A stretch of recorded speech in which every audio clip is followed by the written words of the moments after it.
Vamos falar sobre crescer espiritualmente. Amém. Vamos começar no Salmo de número 1. Você tem a sua Bíblia aí na sua casa? O livro de Salmos, eu acredito que é o mais fácil de encontrar. No capítulo 1, versículo de número 1. Bem-aventurado o varão que não anda segundo o conselho dos ímpios, nem se detém no caminho dos pecadores, nem se assenta na roda dos escarnecedores. Antes tem o seu prazer na lei do Senhor, e na sua lei medita de dia e de noite. Pois será como a árvore plantada junto ao ribeiro de águas, a qual dá o seu fruto na estação própria, e cujas folhas não caem, e tudo quanto fizer vai prosperar. Deus está falando sobre algumas decisões. Sim.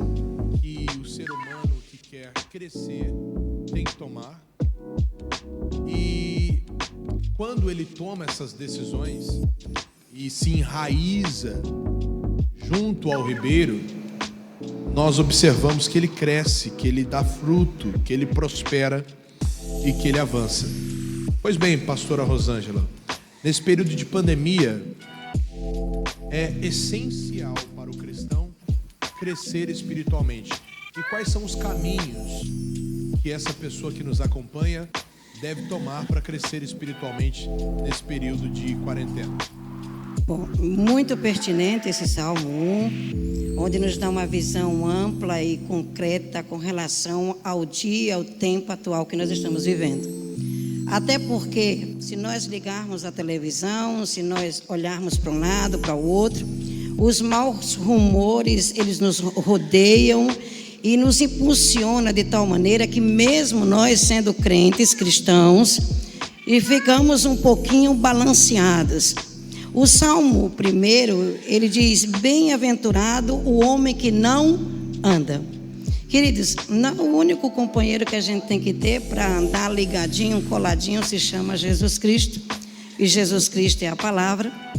E nós não podemos, em hipótese alguma, já que confessamos a fé, já que estamos com o Senhor Jesus, não darmos ouvidos, justamente ao conselho dos ímpios. Por exemplo, estamos numa pandemia. Como eu sempre falo, nós não podemos ignorar a pandemia, de jeito nenhum. O que é uma pandemia? Algo que se alastrou, que não está num foco, em um lugar, num estado, mas se alastrou no mundo. Verdade é. Só que nós temos que andar pelo que diz a palavra do Senhor e não pelo mundo. O mundo diz, você não pode, você não vai conseguir, não vai dar certo. O Senhor diz, você tudo pode porque eu te fortaleço. Você permaneça firme porque a vitória é sua. A palavra do Senhor é clara.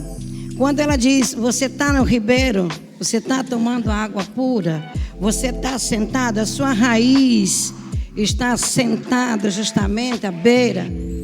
Então não se preocupe que não vai faltar nutrientes.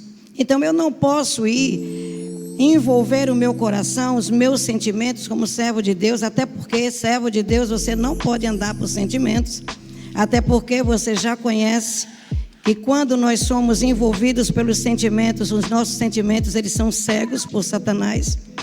Nós não podemos andar pelos sentidos e sim pela fé.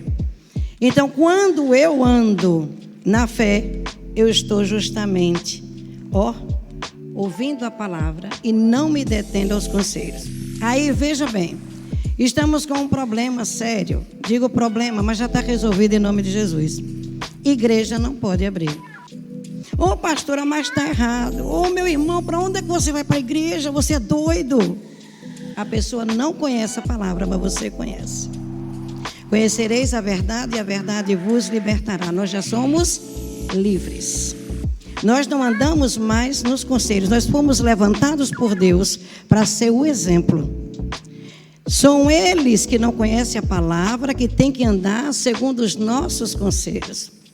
Até porque o Espírito Santo derramado no Senhor Jesus é um espírito de conselho e, consequentemente, esse conselho já faz parte de nós que fomos selados pelo Espírito Santo. Então, nós não podemos andar em hipótese alguma por conselho. Pastora, e o que é que a senhora quer dizer com isso? A igreja tem que ficar aberta, irmão. O sofrimento está grande. Pessoas sedentas. E que coisa bonita, eu vi o testemunho antes do Djavan, o rapaz dizendo, e tudo a ver com o tema de hoje, de agora, o crescimento espiritual. O Senhor perguntou a saudade, e ele disse, está servindo para que nós venhamos a crescer. Amém? Então, andar no conselho, vigia, servo de Deus. Ouça somente a voz do Senhor. Se temos um conselho maior que é de Deus, e se temos uma lei e determinação a seguir, se nós nos obtivermos, sabe, aquela fé real, se nós nos colocarmos aqui, e não se deter nem nos conselhos, nem no caminho, com certeza a vitória é certa. Se faz necessário, a igreja é necessário, principalmente nesta fase que realmente não é brincadeira, o povo está carente, o povo está sedento, precisamos de cuidado sim, precisamos ser vigilantes, com certeza, amém? Mas as portas do inferno não podem prevalecer sobre a igreja do Senhor. Interessante, pastora.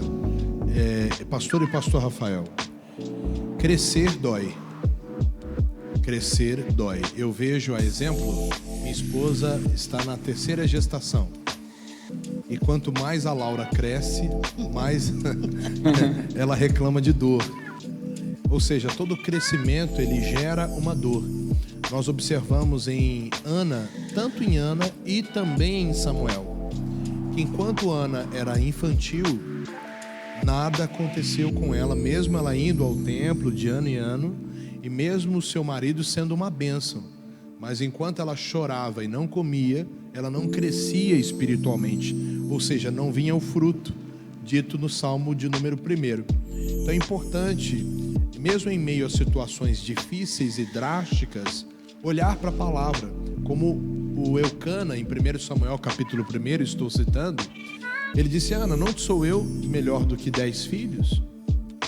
Ou seja, os olhos de Ana foram abertos, a partir daí ela conseguiu gerar.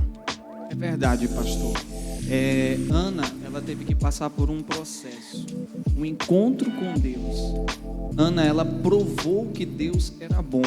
Quando ela entendeu que ela deveria buscar ao Senhor. Ela deveria ter uma intimidade com Deus para vencer aquele problema e vencer aquela situação. Hoje, nessa quarentena, onde as pessoas estão em casa, onde as pessoas estão, às vezes, recebendo notícias, e são situações, são os problemas, esse é o momento da pessoa justamente entender que ela deve buscar a Deus, ela deve ter nesse processo que é doloroso, que é difícil.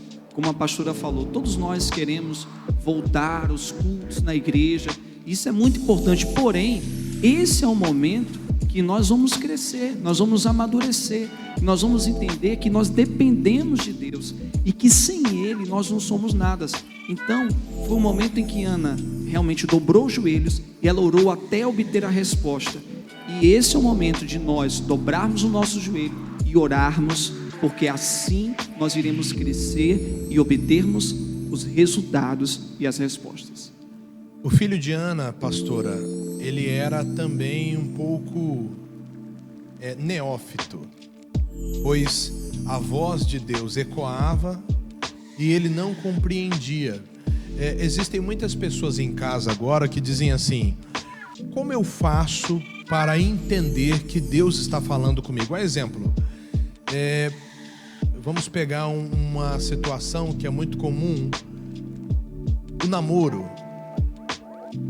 Existem pessoas que dizem assim, apareceu uma pessoa, ela é bonita, é da igreja, então Deus enviou essa pessoa para mim, Deus está falando comigo que ele é o meu amado e eu sou a amada dele. Mas a gente sabe que a pessoa pode se enganar, porque Sansão olhou para Dalila e Dalila era bonita, mas Dalila veio acompanhada com um Kinder Ovo, né?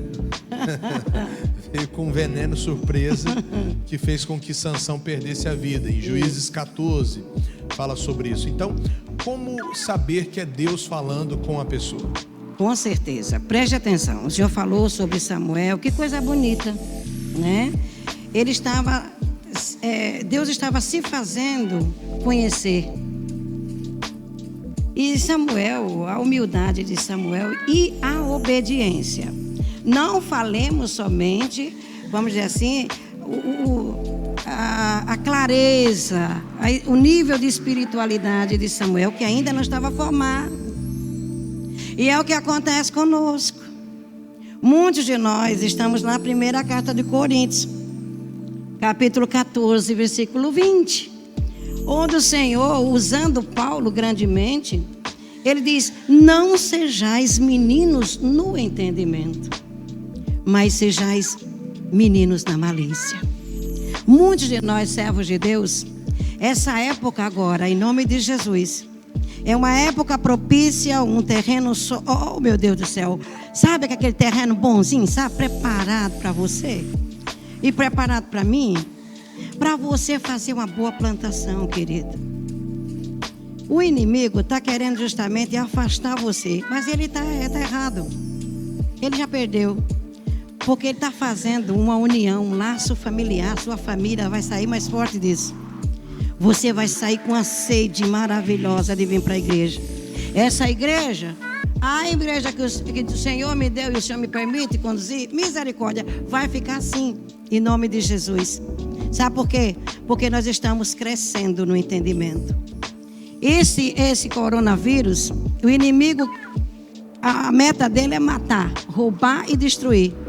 Mas nós, verdadeiramente, não é jargão não, nós vamos voltar mais fortes. Samuel, ele cresceu. Ele quantas vezes falou com o sacerdote? 3 vezes. O Senhor me chamou? O Senhor me chamou? Não, volta lá. Na última, ele se apercebeu. Não, querido, você volta lá, deita. E quando chamar, você diz: eis-me aqui. Está na hora, querido, de você dizer: eis-me aqui. O conselho que Deus deu a Josué foi fantástico. Não cesse de meditar no livro desta lei, mas antes medita nele de dia e de noite. Josué estava com medo, pois a responsabilidade era grande. Ele sabia que Moisés foi um instrumento fantástico nas mãos de Deus. E o medo de Josué era sinônimo da falta de crescimento. Tudo era muito novo. Ele pensava que não teria condições de ser como Moisés. Mas aí veio o conselho de Deus. Então, pastor Rafael, o que essa pessoa deve fazer para ter uma assiduidade em leitura da Bíblia? Porque existem muitas pessoas que entram na procrastinação. Elas lançam tudo para o outro dia e não conseguem fazer nada. O que essa pessoa deve fazer para ler a Bíblia com efetividade e aí sim crescer espiritualmente? Boa, pastor. Olha, quando Deus falou para Josué para meditar na lei, Deus estava dando o caminho para Josué prosperar. Para que você, amigo, venha ter uma assiduidade na leitura bíblica, em primeiro lugar, você tem que levar a leitura bíblica assim como você tem a necessidade do seu alimento diário, todos os dias. Então, tudo é uma questão de uma mudança de comportamento. No começo, quando nós mudamos o nosso comportamento, é difícil. Por exemplo, a pessoa que antes ela podia acordar mais tarde um pouco, agora ela vai ter que acordar mais cedo. Uma mudança de comportamento. Então, é necessário que essa pessoa entenda: eu necessito da palavra de Deus, eu preciso da palavra de Deus. Então, todos os dias eu tenho que negar a mim mesmo, eu tenho que ler a palavra, ainda que com vontade ou sem vontade. Por quê? Porque sem eu meditar, eu jamais vou conseguir prosperar. Então é uma questão de decisão. Se a pessoa realmente decide viver a vontade de Deus, todos os dias, ela vai negar a si mesma, ela vai ser disciplinada e ela vai entender: eu preciso conhecer a palavra. Então, quando ela entende isso, o conhecimento da palavra é uma necessidade para ela, então ela vai começar a vencer esses obstáculos e ela vai criar um costume, um bom costume, de todos os dias ler a Bíblia, de tal maneira que ela acordou, é algo que eu digo que é um automático, mas é um bom automático. Ela já pensa, tenho que pegar a Bíblia, tenho que ler a palavra. Então, isso no início pode até ser difícil para quem não tem um costume, mas depois fica uma coisa tão prazerosa, tão boa, que ela conta as horas de estar ali na sua leitura, no seu devocional, porque aquilo preenche o coração dela. Tendo em vista que quando a leitura da Bíblia é feita com excelência, pastora, quando eu digo excelência é com hombridade, como Daniel, que 3 vezes ao dia parava tudo para buscar de Deus, e com excelência ele viu a glória de Deus se manifestar, como os amigos de Daniel, Ananias, Misael e Azarias, que foram lançados na fornalha, mas não retrocederam. Com certeza. Isso nós podemos fazer uma analogia com os desejos da carne, as vontades que vêm no coração do ser humano. Se você não sair da roda dos escarnecedores e do caminho dos pecadores, os desejos dominarão a sua vida de fé. Com certeza. Como Sansão, que quando ele olhou para Dalila, ele não aguentou. É como esse jovem que agora nos assiste, tanto esse homem quanto essa mulher, que quando olha uma imagem pornográfica, não aguenta. Quando de repente vê uma pessoa do sexo oposto com uma roupa provocante, não aguenta. Isso. Quando de repente ouve uma canção, uma música que fala de sensualidade, que provoca sensualidade, não aguenta. Então é importante essa pessoa crescer espiritualmente para vencer essas etapas. Com certeza. Eu creio dessa maneira e eu tenho certeza que Deus falará ao coração de cada um de nós. A primeira coisa para que nós venhamos a vencer e realmente nos colocarmos na palavra, tendo uma vida de oração, de meditação, fugindo justamente da roda dos escarnecedores e não se deter nos conselhos, necessário é que venha a reconhecer aquilo que realmente te faz o quê? Parar, retroceder ou até mesmo permanecer no mesmo ambiente que permanecia antes. Só abrindo um parênteses, conversão é mudança de hábito, de tudo, de rota, vida, né? de maneira de pensar, de tudo. Então, quando a gente começa a reconhecer onde nós erramos, onde nós, infelizmente, somos tendenciosos a cair nos mesmos erros, aí com certeza vem João 3,30. É necessário. Na Bíblia não tem mais ou menos. Ou é, ou não é. Ou está no caminho apertado, passando pela porta estreita, porque o pecado não pode ir. Ou você, infelizmente, vai pensar, vai estar na igreja, vai estar louvando, vai estar sendo um obreiro, está sendo um pastor, mas infelizmente a conversão não veio. Nós estamos falando de crescimento espiritual. Amada, é crescimento espiritual. Porque nós não crescemos, infelizmente temos tropeçado demais. Infelizmente, por nós não crescermos, a prosperidade não chega. Deus não mente, Deus não se arrepende. A promessa dele com certeza se cumprirá. Você pode pensar que é tardia, mas não é. É necessário um crescimento espiritual. É necessário que eu, Rosângela, diminua para que ele possa crescer. Pronto. Esse é o verdadeiro crescimento espiritual. E o que é que vem nesse crescimento espiritual? O que o pastor sugeriu, como um bom apontador de assuntos maravilhosos, e o pastor Rafael completou. Eu tenho que ter o hábito de ler, não, mas meditar. Ler, você vai ficar na letra. Vai virar uma decoreba. Sabe o que é decoreba, né, pastor? Tudo eu posso naquele que me fortalece. Tudo eu posso. Mas você esquece de meditar no que vem anterior. Paulo só disse tudo posso naquilo que me fortalece depois que ele passou por tudo. Eu sei estar assim, sei estar assado, ppp, papapá. A experiência e o crescimento espiritual. É necessário que eu venha diminuir para que o Senhor possa crescer.